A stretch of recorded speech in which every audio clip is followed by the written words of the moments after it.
În luna mai a anului 2011 am primit de la mama vestea cum că bunica mea, Anastasia, a căzut la pat și e pe moarte.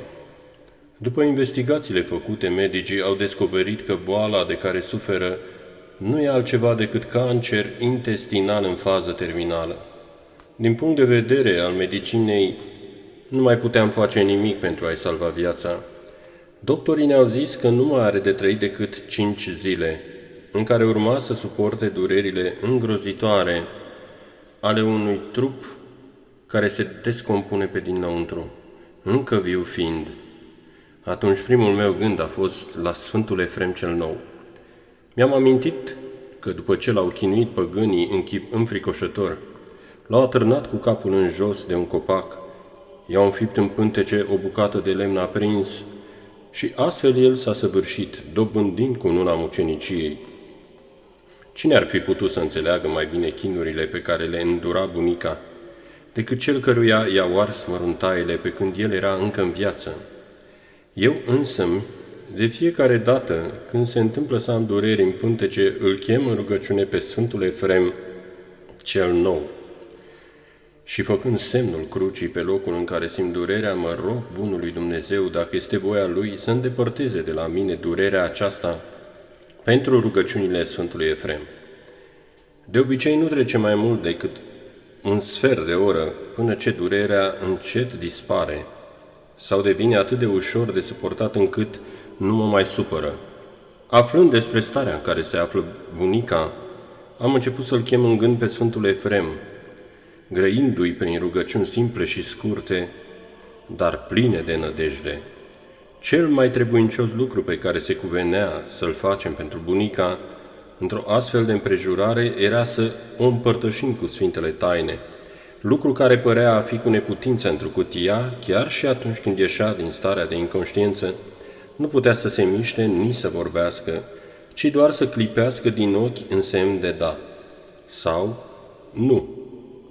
Știam că în orașul în care locuia bunica ne va fi greu să găsim un preot care să o împărtășească, având în vedere că nu era în stare să se spovedească. Am început cu toții să ne rugăm. Eu m-am rugat mult Maicii Domnului, Sfântului Efrem cel Nou, Sfântului Ioan Maximovici și Sfântului Nifon al Constanțianei. Mama și-a îndreptat rugăciunile mai ales către Sfântul Serafim de Sarov și Preacuviosul Părinte Arsenie Boca. Cele 5 zile de viață pe care ni le făgăduiseră doctorii se scurgeau una după alta și bunica se simțea tot mai rău. Nu mai primea apă și mâncare. Chipul ei devenea tot mai stins, iar trupul, deși cuprins de neputința de a se mișca, era scuturat adesea de durerile ce o ardeau pe dinăuntru. A venit un părinte, i-a făcut Sfântul Maslu, dar nu a vrut să o împărtășească, întrucât a găsit-o în stare de semi-inconștiență. Totuși, după slujba Sfântului Maslu, pentru rugăciunile tuturor sfinților, bunica s-a simțit puțin mai bine.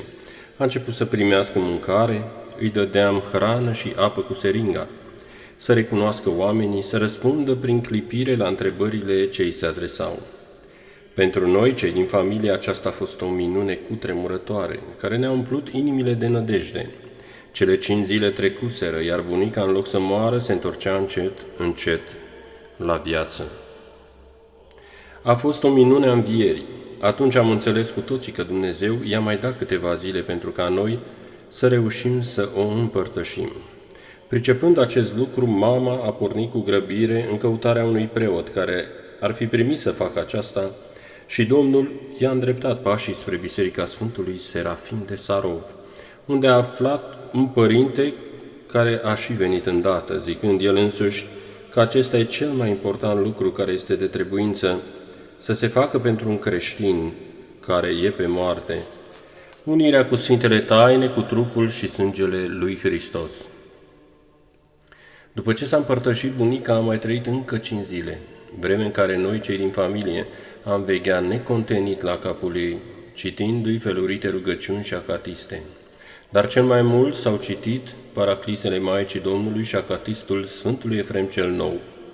Mătușa mea, care până atunci nu obișnuia să citească acatiste, a petrecut nopți în șir citind din acatistul Sfântului Efrem cel Nou. Pentru mine și aceasta a fost o minune a lui Dumnezeu, căci vedeam cum ea își schimbă treptat gândul ei despre Biserica lui Hristos, despre rugăciune, despre Sfintele Taine, despre icoane, despre lucrarea Sfinților Părinți. Vedeam cum se întărește tot mai mult în credință și lucrul acesta mă bucura nespus. În cele 5 zile pe care le-am mai trăit după ce s-a împărtășit, bunica aproape că n-a mai avut dureri, lucru pentru care neîndoielnic se cuvine să-i mulțumim Sfântului Efrem cel Nou, căci este de necrezut că un om care moare de cancer poate să reziste în ultimele zile fără să-i se dea morfină. Trupul ei a rămas până la sfârșit nemișcat, buzele fără de cuvinte, însă chipul ei blând chiar și atunci când se acoperea cu lacrimi. Vădea o liniște și o seninătate lăuntrică prin care străbătea pacea nestrămutată a vieții de apoi. Cred că atât pentru rugăciunile Sfântului Efrem cel Nou, cât și pentru ale Maicii Domnului și pentru ale celor rari Sfinți Părinți, pe care i-a închemat atunci în rugăciune, Dumnezeu i-a dăruit roabei sale Anastasia puterea de a trece cu vrednicie prin această ultimă încercare a morții. Iar nouă, celor ce am stat alături, ne-a dat să putem primi această pierdere cu liniște și cu mulțumire pentru chipul în care El pe toate cu înțelepciune le-a orânduit, făcându-ne și pe noi roditori în pământul suferinței noastre. Olga, în ianuarie 2012, România. Afundat-s în moarte sufletul nostru și prin nimic nu mai poate fi înviat decât prin moartea lui Hristos, Fiul lui Dumnezeu. Umple-ne și pe noi de biruința cea dumnezeiască a învierii, preacuvioasă Efrem, ca pururea să vestim minunile tale și să te preamărim cântând. Bucură-te, mucenice a lui Dumnezeu, căci prin moartea ta ai omorât încă o dată moartea. În vara anului 2011, timp de mai multe zile, am fost plecat într-o călătorie în interes de serviciu, dar care prin itinerariul ei permitea vizitarea unor locuri frumoase. În acest periplu am pornit împreună cu o persoană apropiată. Într-unul din locurile în care am rămas 2 zile și 2 nopți, am trecut printr-o situație deloc plăcută. Totul a decurs normal, vizitând toate obiectivele pe care ni le propusesem, iar masa o serveam la restaurantul cu bucate tradiționale, aflat în apropierea hotelului unde eram cazați. În cea de-a doua zi, după masa de prânz, fie datorită faptului că mâncasem cu prea multă poftă, fie din vreo altă cauză, am făcut o indigestie sau o intoxicație. După prânz ne-am odihnit puțin, iar eu am rămas toată după masa în pat, deoarece nu mi-era bine și simțeam că parcă aș avea o piatră în stomac. Persoana cu care eram împreună, deși comandase același meniu, nu manifesta simptomele mele. Și aceasta fiind situația, a ieșit să mai viziteze unele obiective. Rămânând singur în cameră, am încercat să dorm, însă durerile ascuțite ce le simțeam în stomac și în pântece nu îmi permiteau acest lucru. La un moment dat, durerea era atât de mare încât nu știam ce să mai fac. Prin rânduiala lui Dumnezeu mi-am adus aminte de Sfântul Efrem cel Nou și de faptul că el este grabnic ajutător în astfel de situații. Am început să mă rog lui să mă ajute, mi-am făcut cruce pe pântece și durerile s-au ameliorat întrucâtva. La cină nu am mers, dar pe la orele 9 am ieșit la o plimbare, gândindu-mă că îmi va prinde bine puțină mișcare prin răcoarea serii. Mă rugam cu stăruință Sfântului Efrem să mă facă bine, deoarece a doua zi, foarte devreme, trebuia să pornim la drum, iar în starea în care mă aflam, era cu neputință acest lucru. În această plimbare nu am ieșit singur, ci cu persoana care mă însoțea. La un moment dat, mi s-a făcut foarte rău, așa că ne-am întors în cameră. Mă tot rugam Sfântului Efrem să mă ajute și să mă facă bine, ca să putem pleca a doua zi de dimineață la drum, spre a ne încadra în program. După ce am ajuns unde eram cazați, am intrat la baie și am vomat de mai multe ori. Apoi m-am simțit mult mai bine, însă lucrurile nu s-au încheiat aici, căci la scurtă vreme a urmat o diaree. Am stat la baie în jur de o oră, deși din exterior situația ar putea părea caragioasă, Când ți-e dat să treci prin așa ceva, știi sigur că nu-i nimic hazliu. Apoi lucrurile s-au liniștit și simțeam că scăpasem cu totul de tot ceea ce provocase acea intoxicație. Mai mult decât atât, a doua zi dimineața, mă simțeam foarte bine și nu mai aveam nicio durere sau disconfort. Am pornit la drum de vreme, așa cum ne plănuisem, am călătorit mai bine de 300 de kilometri cu mai multe mijloace de transport și de-a lungul întregii zilei nu am avut absolut nicio problemă. Pentru că mărturia mea să fie sinceră până la capăt, trebuie să mai spun că am dat cu totul uitării această vindecare dăruită de Sfântul Efrem. Însă ieri am făcut iar o indigestie cu simptome asemănătoare celor de vara trecută, dar într-o formă mai ușoară. Astfel mi-am putut aduce aminte foarte repede, limpede, lucruri care credeam că sunt uitate și îngropate în trecut. Îi mulțumesc Sfântului Efrem pentru tot ajutorul ce mi l-a dat și îndemn pe toți cei care vor citi această mărturisire să ceară cu nădejde neclintită mijlocirea acestui mare sfânt, iar el îi va ajuta, așa cum nici nu vor bănui. Binecuvântat să fie Sfântul Efrem în vecii vecilor, pentru că el însuși ne este un adevărat noian de binecuvântări. Slavă lui Dumnezeu pentru toate! CSI la 11 ianuarie 2012 din România. Lăcomia pântecelui ni s-a făcut poartă spre suferință și moarte, însă lacrimile tale ne străjuiesc, mucenice, fiindu-ne bună întâmpinare într toate nevoile.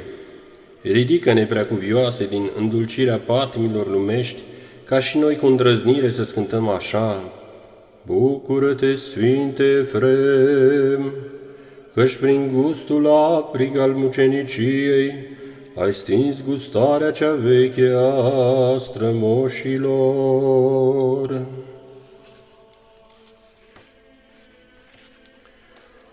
Aproximativ acum 2 ani mi-a apărut o umflătură sub piele într-o zonă mai intimă, dar datorită dimensiunilor mici am ignorat-o.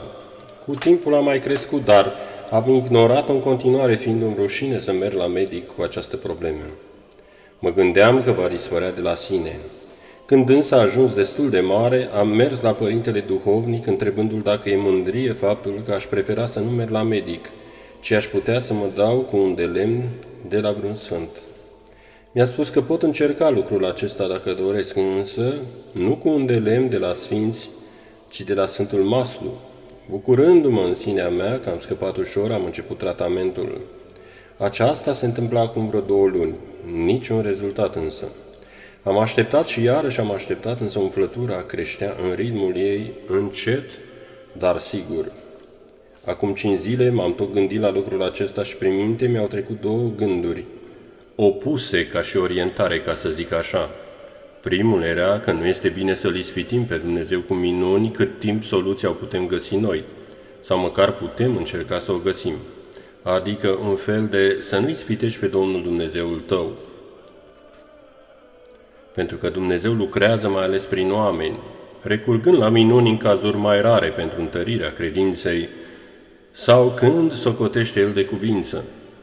Al doilea gând spunea exact contrariul, că Dumnezeu se bucură când îl chemăm în ajutor, că nu îi place să fie a 5-a roată de la căruță, iar noi să ne vedem de ale noastre și doar în cazuri extreme să-l chemăm, ci El e parte activă, permanentă în viața noastră. Când spun asta, mă refer și la felul în care lucrează prin Sfinții Săi și gândeam astfel privitor la Sfinți grabnic ajutători, care nu pregetă să se arate sau să-i ajute pe cei care le cer ajutorul, fără să-i întrebe dacă au încercat și asta, că doar atunci le vor veni în ajutor.